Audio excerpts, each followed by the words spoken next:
No one could make a mistake so large, Miss Meele. What was that about large? You talking about my boobies? No, can we please discuss something other than your breasts? But I make that kind of boo-boo all the time. Binks, please stop thinking about boobs. Hello everyone, this is Boricua Binks and welcome back to Let's Play Ace Attorney Investigations Miles Edgeworth. In the last episode, which I recorded 3 weeks ago, it's not important for you guys to know that, but I just thought you should know it's been a while. I had a big backlog. But I believe we left off with a slow motion fall, which Mr. LeBlanc is lucky to have survived. But Edgeworth saw it and his brain went through all his logic moments and he figured out that that was how the victim actually died. It wasn't an actual murder weapon, but it was the fall that killed him. And then in connection with that, we found that in the cargo hold they have Mr. LeBlanc's statue, which is actually a fake. That it was one of those that was smuggled in. So this is all connected to the smuggling ring. So let's continue on.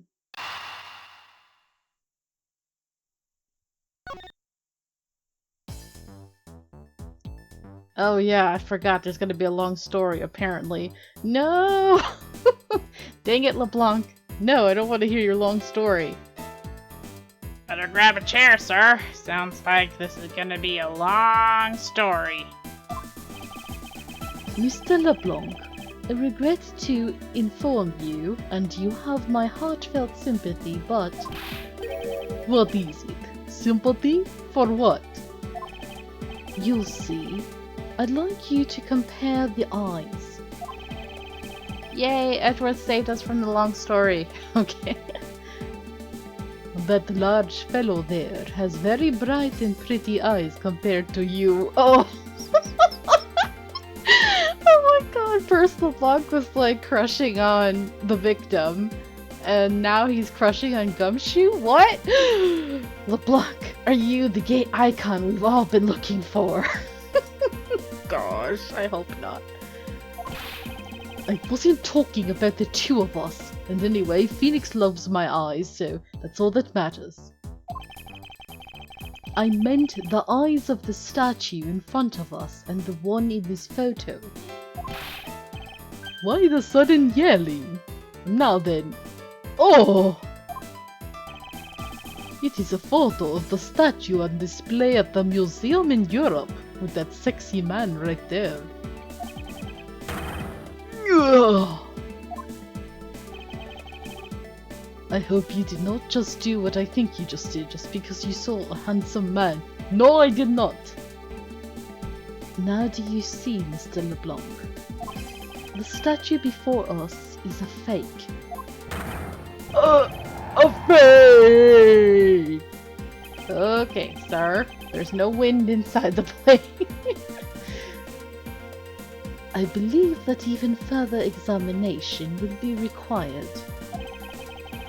Now that we have confirmed that this is indeed a fake, there must be some sort of proof that this was brought on board in Zengfa. And I will present to you evidence that will resolve the remaining contradiction. Okay. We are going to look down at... I'm trying to see how we can... I think it's this. Just the fact that it's like pinned. I think? Yeah. Is this swap somehow connected? Okay, I think we're gonna say that because this is on top of the tarp, it's proof of the... Wait, is this... No, I did this last time, right?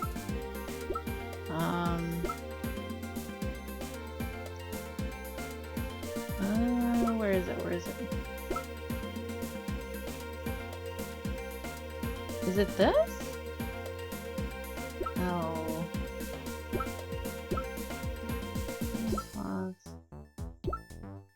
Topsy. Or in Europe. Wait.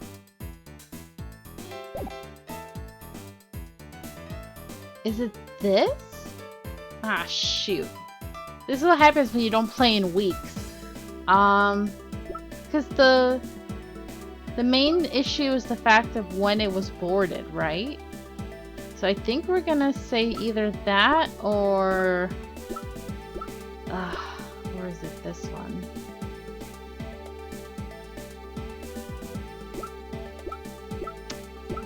Shoot, I'm gonna try this one? No, I'm not confident there's a contradiction here. What do you think, detective? Well, I think it's really suspicious looking, sir.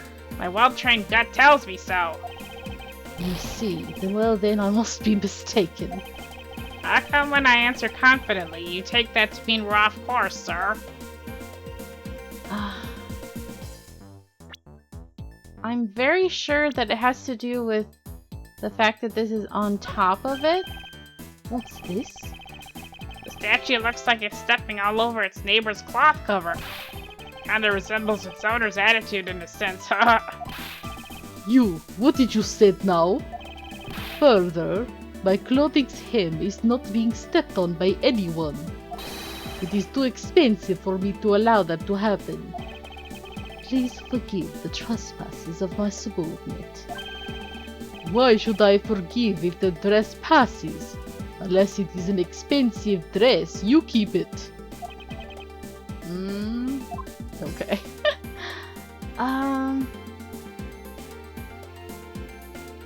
What am I presenting though? Dang it. Is it this? Oh, okay. I hope I'm right then. There's clearly a contradiction here. What are you going on about? So I wasn't sure, but it looks like my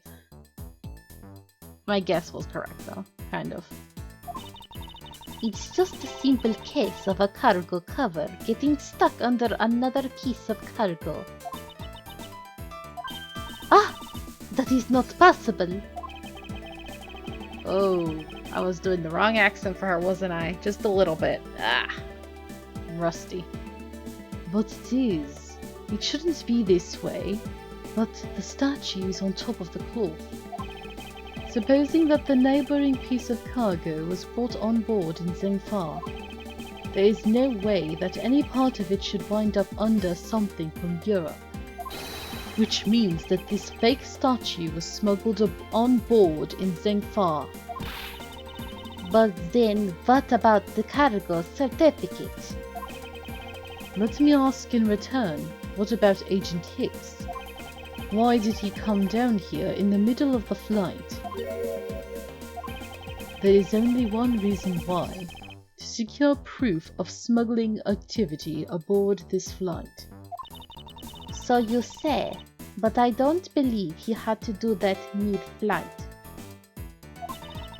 We could have just as easily inspected all of the cargo after the plane landed. That may be true, however, you have it backwards, Franziska. Sure, Agent Hicks could have waited until after the plane had landed, but he had a reason for coming down to the cargo hold. Suppose he had found the fake at the airport, it would have been after the swap had occurred. At that time, the suspicion would naturally fall onto the statue's owner, who would have no way to prove that the statue was switched without his knowledge. Which means there is someone involved who is forging or modifying cargo certificates. Ah, there we go. Yeah. Fix that little oopsie. Thank ya. I guess the victim knew the real version of this was gonna get nabbed, huh? Yeah. Yes, well, this photo could be seen as nothing more than a simple souvenir. It was in fact taken to be used as a reference document later on. Next, Agent Hicks had to secure proof that the smuggling had taken place. He came down here to take a picture of the cargo hold, a rather empty one at that, right before the fake statue could be loaded on board. A photo of the hold missing a valuable piece of cargo would have been proof enough. After that, all he had to do was hold the Zengfa cargo crew and arrest the smuggler. Exactly. This only goes to prove my theory. If the statue was not in the cargo hold during the Europe to Zengfa leg of the trip, there would have been enough height from which Agent Hicks could have fallen to his death. Officer, move the statue immediately. I want a thorough examination of the floor underneath. Now. Miss Von Karma, I'm ready to report my findings. Go on. After moving the Aleph Red statue out of the way, we tested the area under it with luminol and there was a reaction. I see. There was a reaction to luminol. An indication that there was blood in that spot. Can we stop looking at it now, sirs? It would seem that my deductions were correct after all. I suppose it would appear that way.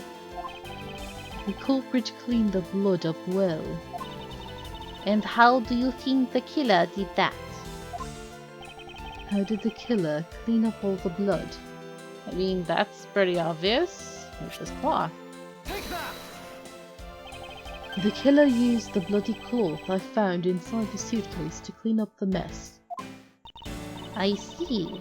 They had a need to clean up all the blood before the plane landed in Zengfa. Yes, because otherwise the cargo crew would have discovered it during the layover. So you guys are saying that the murder happened before the plane landed in Zengfa? There is no other conceivable timeline for the events of the murder. But if that is true, then that throws a certain person's testimony into doubt. If the murder occurred before we landed in Zengfa, then this becomes highly suspect. Miss Meele's testimony. Recall Miss Meele's testimony about Agent Hicks in regard to when we departed Zengfa. I saw Mr. Hicks sitting in his seat at 5 a.m., you know. She claims Agent Hicks was alive at the time of the service calls, but... That totally contradicts the facts, sir. But why would she lie about something like that? I think the only person who can answer that is Miss Meele herself. It's time for boobies, y'all. Oh no! To be continued. Oh! Well, this would be a super short episode, so let's continue on. I don't know why. I really didn't think there was a to be continued before the end of this, right? But alright. I guess our little talking with her is going to take longer than I thought. March 12th, 3:35 p.m. Lower deck cargo hold. Okay.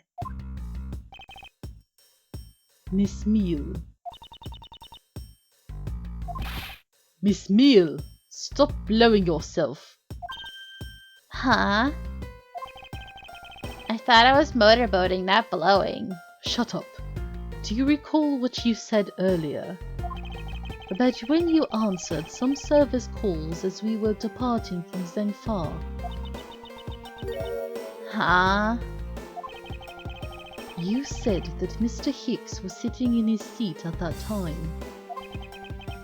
However, that is simply not possible, because Mr. Hicks was dead long before we ever touched down in Zengfa. Oh? Miss Cammy Meele. Maybe I didn't see what I thought I did. No one could make a mistake so large, Miss Meele. What was that about large? You talking about my boobies? No, can we please discuss something other than your breasts? But I make that kind of boo-boo all the time. Binks, please stop thinking about boobs. Yeah. This is going nowhere. There must be a better way of resolving this contradiction. Very well, Miss Meele. If you please, tell me about your alibi during the time span. From just before we were to land at 3 a.m. and 6 a.m. when the body was found. Are you telling me I'm a suspect, Mr. Edgeworth? Oh, her eyes are so dead. It's so creepy. I don't like it. Her eyes. Ugh. Those kind of eyes, when they do them in anime and stuff, I'm always like really creeped out.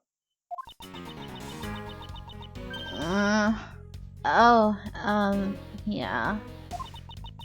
From 3 to 4, I was, in the flight attendant's room all by my lonesome self. I totally wasn't playing with my boobs, I swear. Yeah. Yeah.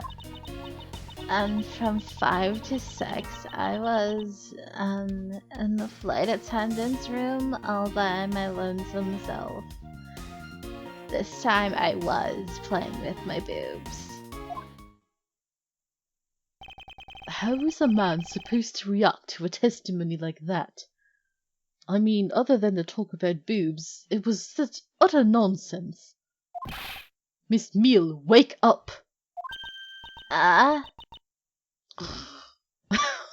Didn't last long, dude. She fell asleep again.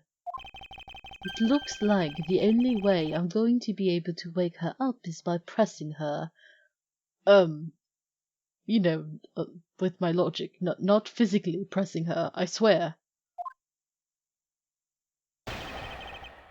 Please stop thinking about the boobs, please. It's hopeless. Binks, you're lost. You're lost to the breasts. You'll never escape their cleavage hold on you. Okay, let's just press. With our words. Miss Meele, wake up. I'm awake. I'm awake. Fall asleep. That was a real yawn, by the way. Damn it, Cammy! What's wrong?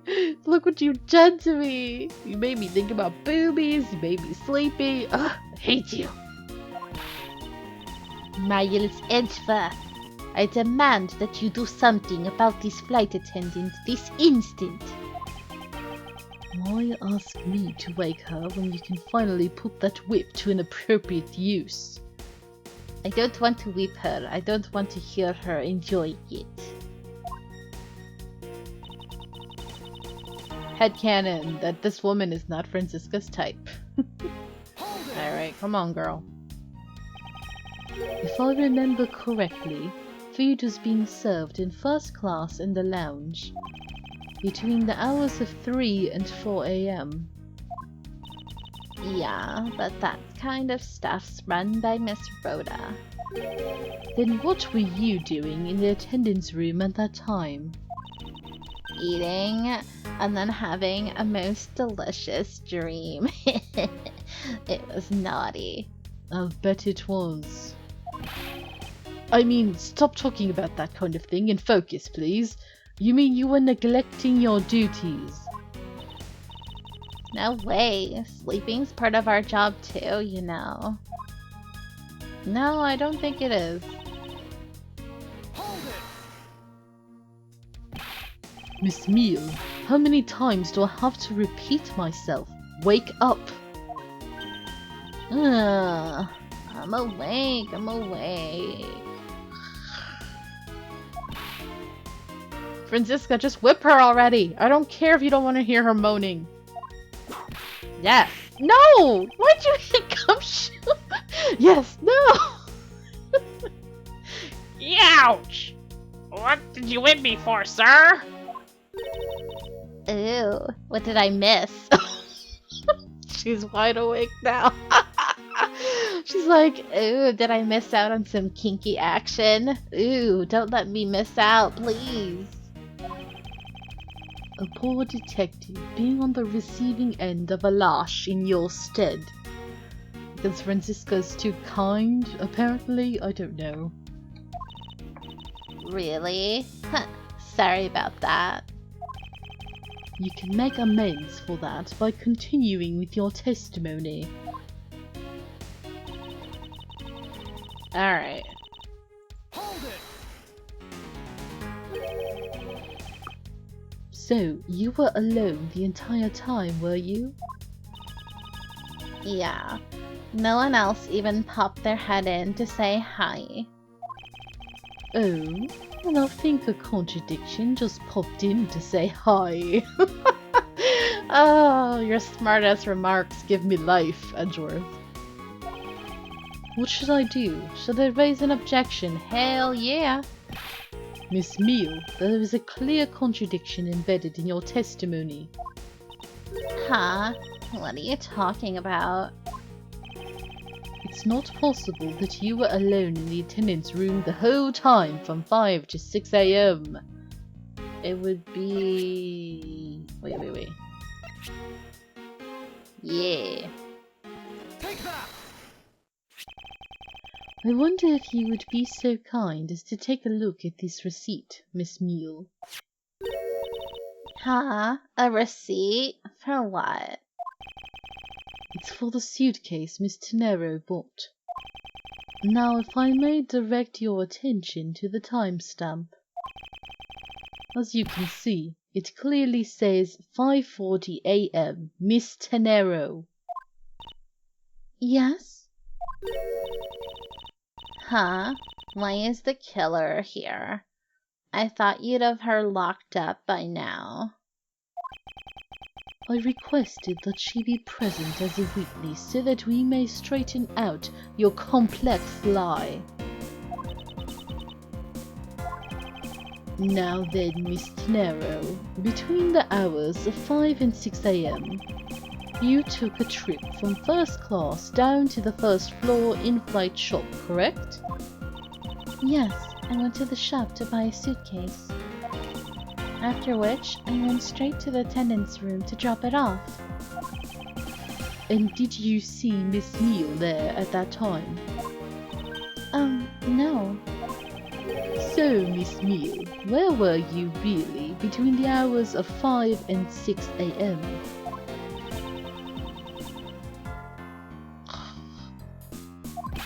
Miss Tammy Meele!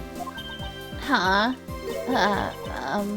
The bathroom?